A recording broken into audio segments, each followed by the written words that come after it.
جب سبھی دودھ پلانے والی عورتوں نے حضور صلی اللہ علیہ وسلم کو لینے سے انکار کر دیا تو حضرت آمنہ کو بہت زیادہ دکھ ہوا اور وہ اکیلے گھر بیٹھی اپنے اس چھوٹے بچے کو دیکھ دیکھ کر رونے لگی اور دل ہی دل سوچنے لگی کہ اے کاش آج میرے معصوم بچے کا باپ زندہ ہوتا تو میرے بچے کو بھی یہ دودھ پلانے والی عورتیں اپنے گھر لے جاتی۔ اتنی دیر میں حضرت حلیمہ بسم اللہ الرحمن الرحیم حضرت حلیمہ رضی اللہ تعالی عنہ کا تعلق قبیلہ سعد سے تھا جو اس دور میں فصاحت اور بلاغت اور پانی کی شیرینی کی وجہ سے مشہور تھا۔ سرور کائنات حضور نبی اکرم صلی اللہ علیہ وسلم کا ایک خاص حوالے سے حضرت حلیمہ سعدیہ رضی اللہ تعالی عنہ سے ایک گہرا تعلق تھا۔ آپ صلی اللہ علیہ وسلم نے بچپن میں عرب کے دستور کے مطابق اپنی ماں کے علاوہ ایک اور پیاری گود میں بھی اپنی عمر کے ابتدائی چند سال گزارے۔ حضرت حلیمہ رضی اللہ تعالی عنہ حضور صلی اللہ علیہ وسلم کی رضائی والدہ بھی تھیں۔ شرفائے عرب میں دستور تھا کہ بچوں کو ماں کے پاس نہ رکھتے تھے بلکہ اکثر پرورش اور فصیح زبان سیکھنے کے لیے دوسری عورتوں کو دے دیتے۔ اس کے لیے عموماً قرب و جوار کے قبائلی دیہات کا چناؤ کیا جاتا۔ بچے دیہات کی کھلی آب و ہوا میں پرورش پاتے اور پھر چند برس بعد ان کے والدین انہیں واپس لے جاتے۔ یہ رواج اس وقت اس قدر مستحکم تھا کہ تھوڑے تھوڑے عرصے بعد دیہات کی غریب عورتیں خود ہی شہر میں آتی اور جو بچے اس مدت میں پیدا ہوئے ہوتے انہیں ان کی ماں باپ کی مرضی کے ساتھ لے جاتی۔ سرور کائنات حضور نبی کریم صلی اللہ علیہ وسلم جب اس کائنات میں رونق افروز ہوئے تو شروع میں انہوں نے 7 روز تک اپنی والدہ ماجدہ حضرت بی بی آمنہ رضی اللہ تعالی عنہ کا ہی دودھ پیا۔ اس کے چند دن بعد تک حضرت صوبیہ رضی اللہ تعالی عنہ نے دودھ پلایا۔ اسی اثناء میں قبیلہ بنی سعد کی چند عورتیں بچے لینے مکہ آئیں۔ ان عورتوں میں حضرت حلیمہ سعدیہ رضی اللہ تعالی عنہ بھی شامل تھی۔ دوسری سب عورتیں مالدار گھرانوں سے بچے لینے میں کامیاب ہو گئیں لیکن حضرت حلیمہ رضی اللہ تعالی عنہ کو کوئی بچہ نہیں مل سکا۔ انہیں خود خبر نہ تھی کہ قسمت ان کی جھولی میں کون سی عظیم ہستی ڈالنے والی ہے۔ اس وقت مایوس ہو کر واپس جانے ہی والی تھی کہ معلوم ہوا کہ سردار قریش عبد المطلب کا ایک یتیم پوتا اس دنیا میں آ چکا ہے۔ خامن سے مشورہ کیا کہ اس بچے کا باپ تو دنیا میں ہے نہیں کہ جو اس بچے کی پرورش کے عوض ہمارے ساتھ مالی طور پر کچھ سلوک کرے، البتہ اس کے دادا کی شرافت اور اعلیٰ نسبی سے یہ توقع ہے کہ خدا اس بچے کے طفیل ہماری بہتری کی صورت کر دے۔ شوہر نے کہا کہ کچھ مذائقہ نہیں، اس بچے کو ضرور لے لو، خالی ہاتھ جانا اچھا معلوم نہیں ہوتا۔ حضرت حلیمہ رضی اللہ تعالی عنہ فوراً جا کر ننھے حضور صلی اللہ علیہ وسلم کو لے آئیں۔ انہیں کیا خبر تھی کہ یہ بچہ دین دنیا کا سردار ہے اور اسے دودھ پلا کر وہ ابدی سعادت و عظمت حاصل کرنے والی ہیں۔ ان دنوں عرب میں قحط کا عالم تھا، خشک سالی کی وجہ سے جانوروں کے تھنوں میں دودھ سوکھ گیا تھا، خود عورتوں کو بھی دودھ بڑی مشکل سے اترتا تھا اور ان کے بچے بھوک سے بلبلاتے۔ حضرت حلیمہ سعدیہ رضی اللہ تعالی عنہ جو بنو سعد بن بکر کی کچھ خواتین کے ساتھ مکہ آئی تھیں، ان کے ساتھ اپنا بھی ایک شیر خوار بچہ تھا، یہ بھی بھوکا پیاسا ہر وقت روتا رہتا تھا۔ حضرت حلیمہ رضی اللہ تعالی عنہ کا بیان ہے کہ جس دن میں نے سرور کائنات صلی اللہ علیہ وسلم کو گود میں لیا ہماری حالت یکسر بدل گئی، میری خشک چھاتیوں میں دودھ اتر آیا اور ہماری اونٹنی کے تھن بھی دودھ سے بھر گئے۔ دونوں بچوں نے خوب سیر ہو کر دودھ پیا اور ہم نے بھی خوب اونٹنی کا دودھ پیا۔ جب مکہ سے چلنے لگے تو ہمارا مریل گدھا جو سارے قافلے سے پیچھے چلتا تھا بہت تیز رفتاری سے چلتا ہوا سارے قافلے سے آگے چلنے لگا۔ میرا خامند اور قافلے کے دوسرے لوگ بار بار یہی کہتے تھے کہ یہ بچہ بہت برکت والا ہے اور حلیمہ رضی اللہ تعالی عنہا بہت خوش قسمت ہے کہ ایسا سعادت مند بچہ اسے مل گیا ہے۔ جب ہم اپنے گھر پہنچے تو ہماری بکریوں کے تھن بھی اس دودھ سے بھر گئے، گاؤں کے دوسرے جانوروں کا دودھ بدستور خشک تھا اور ہماری حالت پر رشک کرتے تھے۔ آخر سب گھروں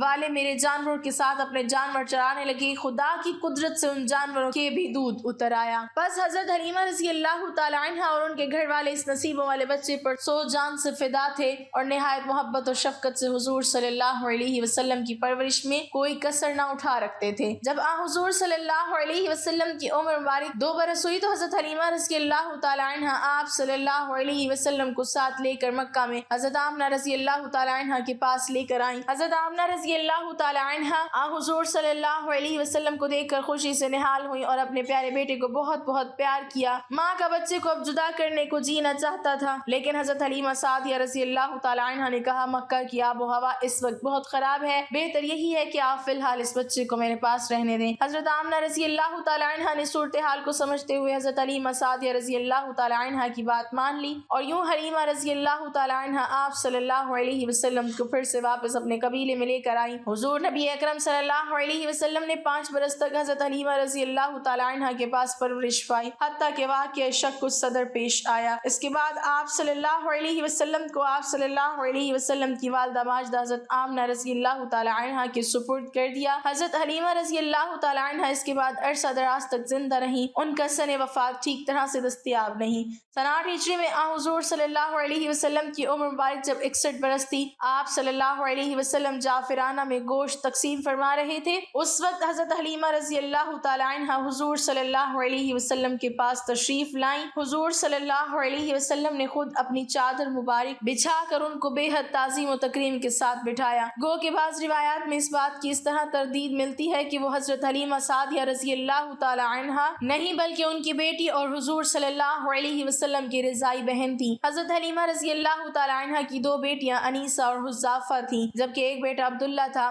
غرض اس بات سے قطعاً شک نہیں کہ حضرت حلیمہ رضی اللہ تعالی عنہ وہ جلیل القدر خاتون تھی جن کو حاصل ہونے والی سعادت پر پوری تاریخ اسلام ہمیشہ رشک کرتی رہے گی۔ حضرت حلیمہ سعدیہ رضی اللہ تعالی عنہ جو کہ حضور نبی کریم صلی اللہ علیہ وسلم کی رضائی ماں ہیں، انہوں نے جب حضور نبی کریم صلی اللہ علیہ وسلم کا دودھ چھڑایا تو انہیں لے کر ان کے دادا حضرت عبد المطلب کو دینے کے لیے مکہ مکرمہ آئیں اور وہ آپ صلی اللہ علیہ وسلم کو حرم کعبہ میں حتیم کے پاس لے گئیں۔ حتیم کے پاس انہوں نے آواز سنی کہ اے حتیم، تجھ پر آج بہت مہربانی ہوئی کہ تجھ پر نور کی سخاوت ہوگی اور تو آج بالائی روحوں کی منزل بنے گا۔ اس سے قبل حضرت حلیمہ سعدیہ رضی اللہ تعالی عنہ کے ہاں حضور نبی کریم صلی اللہ علیہ وسلم کے شق و صدر کا واقعہ پیش آ چکا تھا اور وہ بہت خائف رہتی تھی۔ یہی وجہ تھی کہ آپ رضی اللہ تعالی عنہ ہر وقت حضور نبی کریم صلی اللہ علیہ وسلم کی حفاظت کرتی رہتی تھی۔ آپ رضی اللہ تعالی عنہ نے جب یہ آواز سنی تو حیران ہوئی کہ اس وقت تو وہاں کوئی موجود نہیں۔ حضرت حلیمہ سعدیہ رضی اللہ تعالی عنہ اس آواز کی تلاش میں حضور نبی کریم صلی اللہ علیہ وسلم کو زمین پر بٹھا کر نکلی۔ ہر جانب سے بلند آوازیں ان کے کانوں میں سنائی دے رہی تھی، لیکن آواز والا انہیں نظر نہیں آ رہا تھا۔ وہ حیران و پریشان واپس لوٹی تو حضور نبی کریم صلی اللہ علیہ وسلم اپنی جگہ پر موجود نہ تھے۔ آپ رضی اللہ تعالی عنہ غم کی شدت سے نڈھال ہو گئیں اور رونا شروع کر دیا کہ میرا یہ گوہر مجھ سے کون لے گیا؟ اہل مکہ نے کہا کہ ہمیں اس کا کچھ علم نہیں اور نہ ہی ہم جانتے ہیں کہ یہاں کوئی بچہ موجود تھا۔ آپ رضی اللہ تعالی عنہ نے جدائی کے غم میں اتنے آنسو بہائے کہ دیگر لوگ بھی آپ رضی اللہ تعالی عنہ کے غم میں شریک ہو گئے۔ اسی دوران ایک بوڑھا عربی لاٹھی ٹیکتا ہوا آیا اور اس شدت غم کی وجہ سے دریافت کی۔ حضرت حلیمہ سعدیہ رضی اللہ تعالی عنہ نے بتایا کہ میں محمد صلی اللہ علیہ وسلم کی داعیہ ہوں اور انہیں ان کے دادا کے سپرد کرنے آئی تھی۔ حتیم میں مجھے عجیب و غریب آوازیں سنائی دی تو میں بچہ چھوڑ کر ان آوازوں کے متعلق معلوم کرنے نکلی۔ جب واپس آئی تو بچہ یہاں موجود نہیں ہے اور میں اس وجہ سے پریشان ہوں کہ اس طرح مجھ سے کیے گئے اعتماد کو ٹھیس پہنچ سکتا ہے۔ اس بوڑھے نے کہا کہ تم غم نہ کرو، میں تمہیں اس کے پاس لے چلتا ہوں جو اس بچے کے متعلق ہمیں بتائے گا۔ حضرت حلیمہ سعدیہ رضی اللہ تعالی عنہ راضی ہو گئیں اور وہ بوڑھا انہیں مکہ مکرمہ کے مشہور بت عزا کے سامنے لے گیا اور کہنے لگا کہ ہم اپنے گم ہونے والوں کا علم اسی سے پاتے ہیں۔ پھر بوڑھے نے اس بت کو سجدہ کیا اور کہا، اے عرب کے خدا، ہم نے تیری وجہ سے بے شمار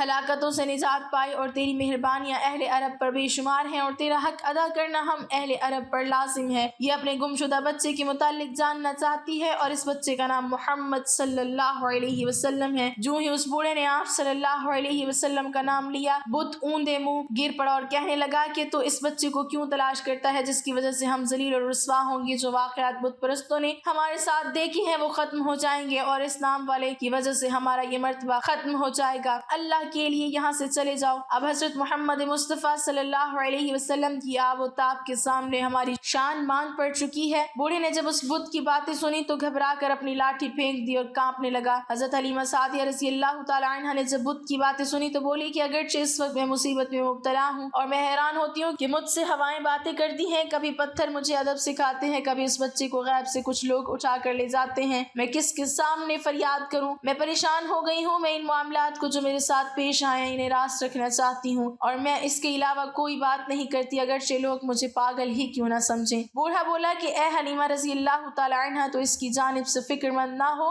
وہ گم نہیں ہوگا بلکہ ایک عالم اس کی عظمت میں گم ہو جائے گی۔ تو نے دیکھا نہیں کہ یہ عظیم بت بھی تیرے بچے کے نام کے آگے سرنگو ہو گیا؟ میں نے اپنی زندگی میں اس سے عجیب واقعہ کوئی نہیں دیکھا۔ ان کی رسالت کو تسلیم نہ کرنے والوں کا انجام برا والا ہوگا، اور جب بتوں کا یہ حال ہے تو ان کے پجاریوں کا کیا حال ہوگا۔ حضرت حلیمہ سعدیہ رضی اللہ تعالیٰ عنہ کے رونے کی آواز حضرت عبد المطلب نے بھی سن لی اور وہ فوراً سمجھ گئی کہ کیا ماجرا ہے۔ آپ بھی شدت غم سے نڈھال کعبہ کے دروازے پر آئے اور کہا کہ مجھ میں ایسی کوئی خوبی نہیں کہ میرا ہمراز بنو۔ میں نے محمد مصطفیٰ صلی اللہ علیہ وسلم کے چہرے پر تیری مہربانی کے آثار دیکھے ہیں، اگرچہ وہ ہم میں سے ہی ہیں لیکن یہ آثار ہم میں سے کسی کے اندر پیدا نہیں ہوئے۔ ان کو بچپن سے ہی جو فضیلت عطا ہوئی وہ کسی کو 100 سال کی عبادت کے بعد بھی عطا نہیں ہوتی۔ میں ان کو سفارشی بناتا ہوں اور ان کی طفیل ان کے حالات سے آگاہی چاہتا ہوں کہ وہ کہاں ہیں۔ حضرت عبد المطلب کو کعبہ کے اندر سے جواب آیا کہ تم ان قریب ان کا چہرہ دیکھ لو گے اور وہ 200 فرشتوں کی جماعت کے ہمراہ ہمارے پاس محفوظ ہیں۔ ہم ان کے ظہور کو دنیا میں مشہور کر دیں گے اور باطن کو سب سے پوشیدہ رکھیں گے۔ پانی اور مٹی سے اللہ نے جو مخلوق بنائی ہے اس کے مختلف مراتب ہیں، کبھی اس سے ہم نے شاہ پیدا کر دی اور کبھی اس سے عاشق پیدا کر دیے۔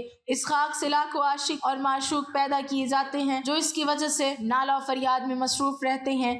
ہمارے یہ کارنامے منکروں کے انکار کے باوجود جاری و ساری ہیں۔ مٹی کو یہ فضیلت اس کی فروتنی کی وجہ سے عطا کی گئی ہے کہ اس طرح کے لوگ بھی پیدا ہوتے ہیں۔ زمین کا ظاہر غبار آلودہ ہے لیکن اس کا باطن پر انوار ہے، جس سے لال و گل رونما ہوتے ہیں۔ زمین کا ظاہر پتھر لیکن اس کا باطن موتی ہے، اس کی ظاہری صورت باطنی خصوصیت کو چھپائے ہوئے ہے اور منکر ہے لیکن ان کا باطن کمالات سے بھرپور ہے۔